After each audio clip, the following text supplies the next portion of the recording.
Liquid ஃபார்மெட்டில் இருக்கிறது தான் நம்ம ஆடுகளுக்கு வந்துட்டு ரொம்ப வந்துட்டு நல்லா இருக்கும். லிக்யூடு ஃபார்மெட்டில் இருக்கிறது தான் நம்ம கொடுக்கணும்.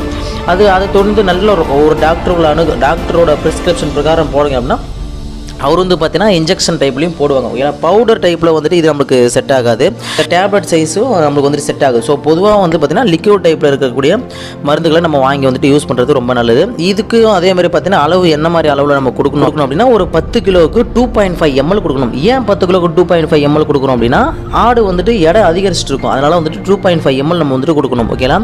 ஸோ அதே மாதிரி பார்த்தீங்கன்னா இது வந்துட்டு 75வது நாளில் இந்த 2.5 ml 10 கிலோக்கு அளவில் இந்த ஐவர்மெக்டின் ஓரல் சொல்யூஷன் வந்துட்டு கொடுக்கணும். இது வந்து தோள்களில் இருக்கக்கூடிய இன்ஃபெக்ஷன் ஏற்படுத்தக்கூடிய புழுக்களை சாகடிக்கிறதுக்காக இந்த மருந்து நம்ம கொடுக்குறோம். ஓகேங்களா? கம்பல்சரி வந்துட்டு பார்த்தீங்கன்னா இது எல்லாமே பிறந்து குட்டிகளுக்கானது. ஓகேங்களா?